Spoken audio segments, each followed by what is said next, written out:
Hello and welcome to Mission Nonprofit. I'm your host, Robert Cam.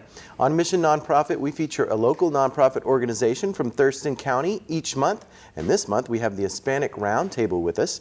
And with me to talk about the Hispanic Roundtable is Selena Gomez, and you're the president. I'm the president. And yep. Olivia Salazar, who is the executive assistant to the president. Yes. So, the Hispanic Roundtable, you guys, your primary focus is to help kids in high school be college bound. Is that correct? It's not just the primary focus. We actually serve as a resource for organizations and persons working with the Latino community, not just in Thurston County, but Mason, Lewis, Grays Harbor, and Pacific County.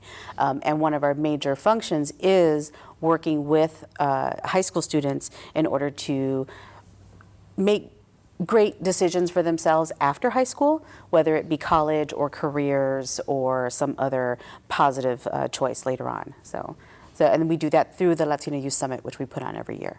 Okay, we'll talk about that some Okay. more. But let's go back to the beginnings of Okay. the Hispanic Roundtable. What started it? I read on your website, La Mesa Redonda was the name of it? when La it Mesa started? Redonda, which is the round table. That means round table. Right, Okay, right. good. And so it started in the early 2000s, around 2002. A few people came together, Cynthia Santiago, Eunice Santiago, Lilia Gomez. They came together and they wanted to share resources and share information from the different organizations that they work with to help better serve the Latino population Yeah, that so they it's were like a working lot of with. health services and Right, public services. right. Like, So, I mean, yeah. just stuff just wasn't available.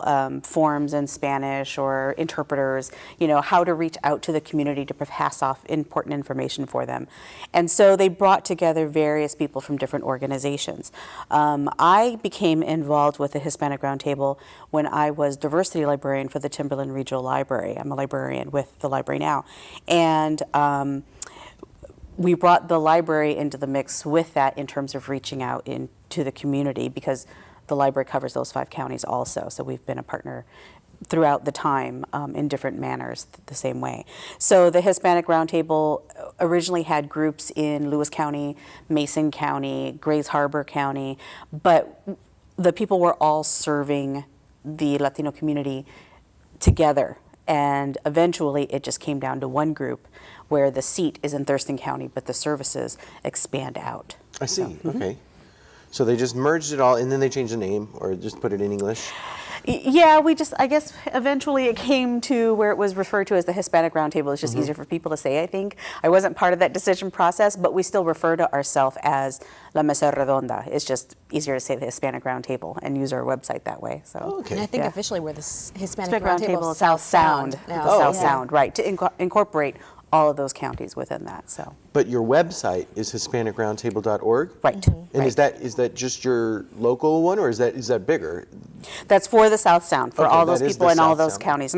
That's right. All right. Yep. So if people want to know more, they can always go to HispanicRoundtable.org and learn more about you. But let's talk more about you right now. So Okay. back then you helped out with interpreting and health forms and other things like Yeah, that. it really was quite varied. It really depended on what people needed.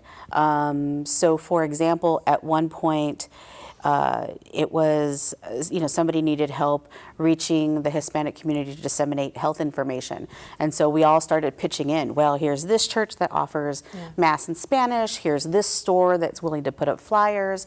Here's this parent group that's developed in this city. And it was sharing that type of information so that we could disseminate important information to the Latino community in different ways that they weren't getting through their organization. So that's really how we started out. Eventually, then it brought in the importance of education choices for Latino youth, and that's where the Latino Youth Summit developed out of there, and that's become a really large part of the work that we do. There's still a lot of networking. We work with people throughout the counties, the colleges and universities in the area, and things of that sort, and then the Latino Youth Summit on top of all of that. So, When did the Latino Youth Summit start up? The first one I went to was in 2002, I believe it was, in It was Shelton. like 12 years ago. From the Yeah, beginning? yeah. Sounds So like from the beginning, the Mhm. first one was in Shelton, and I think there was maybe 50. 65 kids. Wow. And that was it. Whereas in 2013, we registered over 500 kids, Oh, and neat. we had to turn some schools away because we reached maximum capacity. So it's grown quite a bit. It's been Sounds very like it, yep. successful. And Yeah. and then so each year the Latino Youth Summit is held at a different college. Correct. And so last year it was SPSCC. Last year was Yes. SPSCC. Yes. What about this next year? 2014 will be at St. Martin's University. St. Martin's, Yes. okay. Yeah. So the planning is just beginning for that. It's almost a full year of planning, probably about 9 months worth of planning from beginning to end. So we start over fresh each year. I mean, we have history in our background for it, so we know what we need to do and all, but we start fresh every year. So all the fundraising, the development of the posters, the program, the speakers, volunteers, the whole 9 yards. Is it a same time every year? Is It fall or- depends. Fall. It's Usually in the it's Usually fall. fall. It depends on the schools. Usually they're academic advising days because there are less students on campus and the classrooms are available. And so that's when we come in and pour it onto the campus. Yeah. And with there's these just tons of kids. universities, it's really cool because we're able to highlight some of their programs too, and that's kind of why we do it during an advising days. Maybe we can get some of those professors available or show off some of the facilities. Like last year at SPSCC, we, like for instance, the automotive. We took them down to the automotive department. We had them play with the car. We had them do actual hands-on stuff. It was really cool. Oh, that's fun. Yeah. So we have 4 partners. We have St. Martin's University, SPSCC, Centralia College, and the Evergreen State College. So all these years we've been rotating between those campuses. We're really hoping to expand our partnerships maybe out towards Grays Harbor and with other school districts and things of that sort. So we have the support of some of the local school districts also. So what are some of the things that happen at the Youth Summit? Like you told me about going down to the vocational buildings that are talking about the cars and automotive repair. And what other things happen? So sort of the standard structure is the kids come in, we give them a little bit of breakfasty stuff because they're very early in the morning. They're getting bussed in from their schools. And then there's the opening keynote, basically. Okay. We usually have a special guest that will come in and talk. I'll say a little bit, the president of the college or their representative will say a little bit. And then ideally after that, they go off into various sessions. So it might be how to apply for financial aid, how to apply to college, healthy relationship choices. Maybe we've had things such as citizenship. Student Yeah. leadership. I mean, it just really depends on what's available, not only from volunteers willing to put on programs, these little 45-minute sessions, but also what's available through the school. So as she was saying, this year in SPSCC, we were able to highlight their programs. And there was a lot more programs where kids could see what was available to them should they apply to that school. And then they come back for lunch, and we serve them lunch. We always try to find something very tasty from a local caterer or restaurant. And this last year we used Tacos California. I don't know if anybody's seen Taco truck. the taco truck. trucks. They did a great job. Yes. And then they go back to sessions, and then they're done for the day, and they go back home on their bus. So a lot of it is showing them, what's out there for college, for why Exactly. they should go to college, why Right. it's important. But there's also some other things about Oh, it, yeah. too. Right. It sounds like, the Right. healthy relationships. Right. You talked about We had one on Dreamers, talking about the Dream Act and what that could mean for them. the Dream Act. Yeah. Right. Yeah. So the kids who are children of immigrants or were brought over to the U.S. At a young age, under the age of, I think they have to be 31. Oh. Something like that. But they are eligible for certain entrances into schools and scholarships and things of that sort, although they are not U.S. citizens.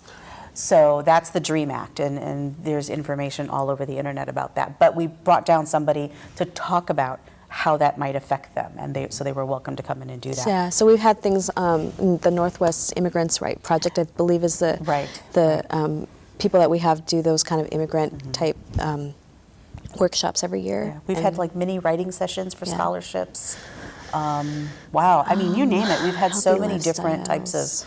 programs. It might be, Oh, we did a really interviewing cool, the student leadership one this last year was really good because we had a brand new Latino student club at SPSCC Right. got started this year. And so we had those guys come over and do a workshop about student leadership. So peers, talking to peers. Professional discussions. I was part of a panel talking about alternative careers. So as a librarian, you don't see, that's not usually the first thing that jumps out the mouth when you think about a career as a Hispanic child. I didn't. And so the idea of becoming a librarian or being a lawyer or being an interpreter, maybe things that they didn't necessarily think about that they actually could do in their lives. So lots of great different programs. It just sort of depends on the year that we're doing it. I think the biggest thing with this is we want students to walk away and have their narratives be changed. We want them to start thinking about their futures in a different way. And sometimes when you hear that message coming from someone who kind of looks like you, it makes a big difference, especially if they're telling you about college and making you think that maybe you might possibly be a college student, or actually bringing them onto campus and letting them see themselves in the environment. It's life-changing. So It opens up the possibilities. Yeah. Definitely. Yeah, and I'm noticing your program here from last year. It looks very nice. Do you think we can get a Can I see shot that? of their Latino Youth Summit program? So this was from 2013. This and was it from 2013. This was designed by Judy. Nunez at the Evergreen State College. She designed this for us, and the kids loved it. They just love. I mean, this is one of our more beautiful designs. We've had artists. I'm gonna mess up his name. A Dream de Valdivia. Right. He did a number of our. It's a Chicano programs artist out also. of Seattle. So was this a Hispanic artist that did this? She's really amazing. Well, we were very lucky. So Yeah. usually what we do is we work with the media department over at each college, and Judy, works at Evergreen State College, and she's just wanted to stay on and kind of to work with us. work with us on a continuous basis, even if the Evergreen State College isn't hosting. So we're very lucky. that Nice. Judy- So is she doing this year's? Yeah. We're hoping so. Yeah, we want to. We want to Hopefully have her she'll as see the long as we show can have her. anyway. I hope so. I hope so. And every year is a different thing. So this last year in 2013, it was the power of the word, or El Poder de la Palabra. And we had Luis Alberto Urrea, who is a Nobel Prize nominee for his books, come out and speak, an author, poet, an activist in his own right, and he came out and talked to the kids, and they loved it. God. They loved it. The year before, it was Sean Arce, who was the director of the Mexican American Studies program that was outlawed in Arizona, in Tucson. He came. He was the creator of that. He came and he led the kids through sort of a self-reflection poem slam, for lack of a better word, and really brought out a lot of feelings in those kids and a lot of feelings of empowerment. So it's been really great. And we've had local speakers also. So we run from local to national, back and forth. It just depends on who we can get that year. So we have high hopes for this year. We don't have a plan just yet, but we have high hopes for this year that it'll be just as wonderful. Let's talk more about the high hopes for next year, but let's first go to this video that we Okay. have about last year's Youth Right. Summit and how it helped the children, or I guess they're children, Right. Yeah. They're in high school. still. And so let's go to this video, and we'll be right back to talk more about the Hispanic Roundtable.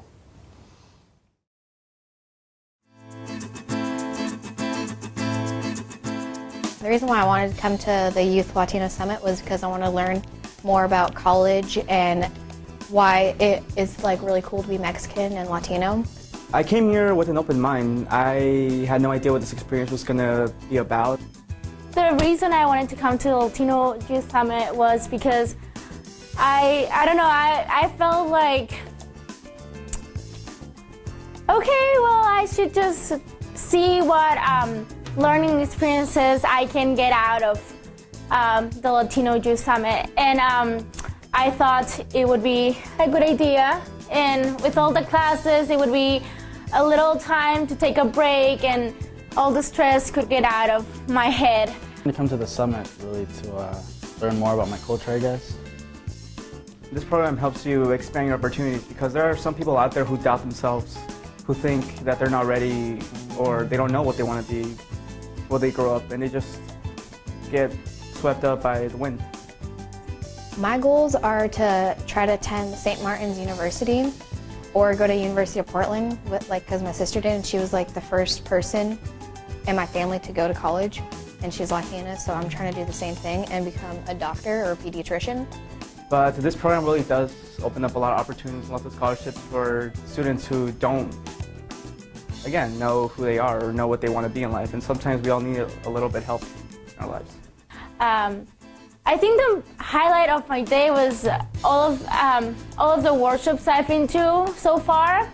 I think they've been really, really good. Like I went to one that was about words that win, to write an essay for scholarships. And I think they tell you tips how to write those essays. And I think if you're a person who is learning how to do those essays, and if you maybe have a hard time, then it would be a great place to go and learn those tips. The most highlight experience of my day was meeting author Luis Urria. He is a magnificent author. He's been through so much, and I can connect so well to him, and I'm sure a lot of students can too. I really like how he emphasized on being proud of who you are, because it's a great culture to be, Latino. I got to shake his hand, and he's gave me some very powerful words that I'm going to keep in my heart and hopefully just expand my horizon and see how far I can get in life. I want to become a civil engineer someday. My dream and my goals, I could say that I would want to be maybe a teacher. I'm not really sure what I really want to do in life, but that's okay. But one thing for sure is I love helping people. If anything, I'm leaning towards being a parole officer or being a medic, something along those fields where I can help out somebody.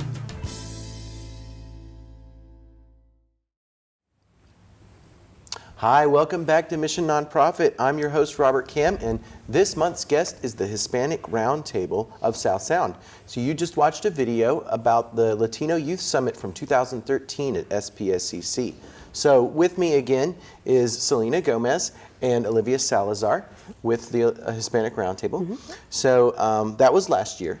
Right. And now we've got next year coming up in the fall or winter, or right. It's sometime next, this year. Right. It will be in 2014. It will be in yes. 2014, okay. yes. So what do you have on the agenda for this year? One thing that we're really excited about this year is that we get to award scholarships to SPSCC. Dr. Stokes of SPSCC, the president of SPSCC, awarded us a grant of $3,000 in order to award 3 $1,000 scholarships to high school students, Latino high school students that attended the Latino Youth Summit in 2013. Uh-huh. So I just talked with him the other day, and we'll be able to do the same thing for 2014. Oh, so great. the kids that are ready to go off to college and potentially to our community colleges, or to SPSCC, I should say, are eligible to apply for these scholarships to SPSCC. So we're really excited about that, and all the information is on our website. The deadline is March 1st, though, so it is coming up fairly quickly. So kids who made it to the Latino Youth Summit in 2013 that are ready to go to SPSC need to get that scholarship application in. So we're very excited about that we'll be able to do that for the next couple of years. So what are the criteria for getting one of those scholarships? Is it grades? Is it it's a need? 2.0 GPA. We left it pretty low. It's pretty. It's Yeah. pretty flexible. Admission to SPSCC, they do have to write a short essay, Okay. but it's not. The standards are not so high that it leaves people out. It really is about making scholarships accessible to kids that are going to go to SPSCC. And we hope one day that our other partner schools will do the same thing. Oh, definitely. So we'd you just have those scholarships for SPSCC. but SPSCC only at this Okay. point. So we would Well, love we to have need our more. other yes, Right. definitely you need more, so. and these colleges out there, they need to, or Right. that was a benefactor that Right. provided that money every year. It was coming, I believe, through their foundation. I don't want to Okay. speak about that, but it was provided, at Dr. Stokes' impetus, I suppose is a good word to put it, and specifically so that we could decide how we wanted to award that. So Nice. we were very excited about that. Well, And hopefully Dr. get some- Stokes is so He's been incredibly very generous, supportive. very Yeah. generous this last year. So I mean, he was the whole reason why we were able to get the speaker that we were last year too. to get a national Yeah. speaker. So Nice. very exciting. So St. Martin's, like I said, we were just in the beginning stages of planning. We have high hopes for speakers, and we haven't quite figured out what our theme is just yet, but we should be doing that fairly soon, starting that fairly soon. And then we have, all of our sponsor partners that will be asking for donations and things of that sort. We should remind the viewers about the website address so that they can go to your website and Right. learn more and follow up on, the Latino Youth Summit and if they are. And that's the HispanicRoundtable.org, all one word. HispanicRoundtable.org. Also, we do have a Facebook page. yeah. If you look up Hispanic Roundtable or if you look up Latino Youth Summit, we're there, and we do have a Twitter page. So, Nice. Yep. So Okay. we're lots of ways to get a hold of us. Good. And then you probably work on donations, and you probably have to do some fundraising. And We do. We do always appreciate donations. There is a PayPal tab on the website, which is always great. Our Latino Youth Summit it's a pretty expensive endeavor because we pay for the food, we pay for all the printing, we get a lot of in-kind donation through our partner schools and through some of our sponsors like the library offers quite a bit also. And but we have great sponsors, so like North Thurston School District provides Intel. Intel's been giving us tablets and notebooks each year to give away to the students. It's been Give away it's tablets? so nice. They're like beautiful. Oh, nice. Like $1,000. I mean, I don't know how much they are, but really They're nice. gorgeous. Intel, the U.S. Forestry Service has provided donations to us. Home Depot, Molina Healthcare. Molina Healthcare. I mean, you name it. All of our sponsors are listed up on our webpage, so they've all been extremely generous and have helped us provide, various swags, not just bags, but we provided USB bracelets to all of the kids, so they have 2 gigabyte bracelets, and all the sponsor information. We're is trying on to there. go green, so Yes, instead of so doing no a lot of paper. printed paper, we actually put all of our stuff on the USBs. on the oh, you put USBs. the files and, Yeah. and all of the materials? Oh, how brilliant. Yeah, so That's we're always smart. trying to find some neat ways to give something to the kids so they always remember us once they leave for the day. So. Well, that sounds great. Yeah. I think any, Hispanic high school student should be a part of that. It sounds, Yeah, yeah, definitely. You can't go wrong. We're really excited about Good food the and- response. And it's free for them. Free Everything stuff. is Yeah, it's all completely free. free. Scholarship Free. opportunities. Yeah, we're looking hopefully to start involving parents in the process. Yeah. But it's going to take some planning, but we think that's going to be a big part of helping those kids even more get to college. In whatever form that is, 2-year or 4-year, by involving the parents so that they understand what's needed for their kids to go to college and that it is possible. So, What other services do you have available besides the Youth Summit? I mean, we talked about that earlier about, translation services and healthcare help and what did we talk about? The Dream, what was that called? The Dream Act? the Dream Act is, yeah. at the moment, it's really about networked information. So, if you come to a meeting and say, I really need to know this, or if you contact us, I really need to know this, we're about networking people together so that we can provide better services. We do have plans in the future for perhaps putting together a resource book for the 5 counties so that people can get a hold of each other easier, know what services are out there so that they don't have to recreate the wheel. We'd love to see bigger membership meetings so that people can come together more often and meet each other and have special speakers so that we know what's going on in our service area for all of these people. So the Latino Youth Summit takes up a lot of time, but there's still a lot of sort of background work going on in there, and it's more about let's talk to each other and see what we can work out. So, And you said meeting. Are we talking about the annual meeting? there's the annual meeting coming up in March. So, it is an open meeting, so we invite anybody to come. And then we do try to have regular meetings about every 2 months. Okay. So, Every other month. and Are they're those posted up on our on website the all the website. time. There we go. Yep. HispanicRoundtable.org. So go Right. to that website and learn about when the meetings are if Right. you need some of these services. And Latino Youth Summit planning meetings, which are like throughout the year, rest of the year. Usually they start out once a month and then they more They than get more once a month, frequent the like once closer a we week. get. Yeah, okay. once So- we get closer to the date. Yep. And so if anybody would like to volunteer for that and learn more about that, they're welcome to come and do that also. Yeah. And so anyway, yeah, everybody's welcome to those meetings. The Yeah, Latino absolutely. Youth Summit Yeah. meetings Absolutely. even too. Yeah, we don't say that people have to be Hispanic to be part of Yeah. us. You don't have to be Like, Hispanic. yeah. You don't have to speak Spanish. You just Yeah. have to Yeah. want to serve the community. Yeah. So, and I think that's the biggest part. We're all there. We really care about this community and want to make sure that they're receiving services just like everybody else and are aware of what they're available for. So. But the Latino Youth Summit is for Hispanic That high is schools. specifically for Latino high school students, yes. How do you get them? How do you find, the Hispanic high school students? We have a great volunteer, Teresa Kimball, who works for the College Success Foundation, and she goes out and makes sure that the schools all know about this. She delivers posters, does save the date cards, she contacts them, she talks to the bus drivers, and so they all know. Now we don't have to recruit that hard because they know that this happens and they're calling us. When's the date? When is that going to happen? So the problem of getting kids to come is not a problem. The problem is having enough room for all the kids that want to come. That's our biggest We're at issue capacity right now. at this point, We are at yeah. capacity. So I mean, we literally can't fit any more kids in Oh a my space gosh. by fire code.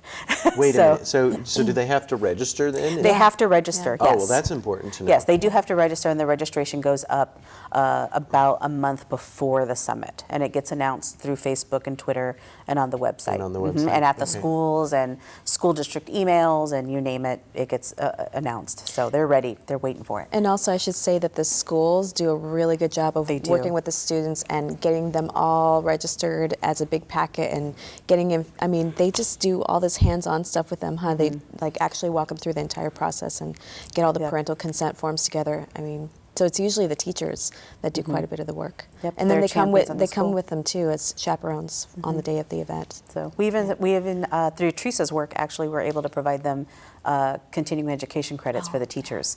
So that's a big boon right there. So that's a new thing for them. And then we like to make sure that our sponsors provide like coffee vouchers for the bus drivers so that they're not left out in the cold. November can be kind of chilly. So we like to make sure they have a Danish and some coffee, something to keep them going while they're waiting for kids to come back out. So we try to think of everybody. And we're doing chaperone workshops now too. Yep. So just a lot happening. I think we could keep talking, but I think we have to wrap it up for this That's okay. episode. That's okay. But I want to remind everybody out there watching that they should go to the website, HispanicRoundtable.org, to learn more and watch for that Latino Youth Summit coming up in the late fall. So if you're a Hispanic high school student especially, and if you want to get involved and go to the annual meeting, that's in March 21st? Yes. March 21st. And otherwise, they should check out your website. And, go to those meetings and Yeah. get involved. And like Okay. us on Facebook. And like them on On Facebook. Facebook, Perfect. yeah. All right. Well, that's all the time we have for this episode of Mission Nonprofit. I'm Robert Cam. I'll see you next time.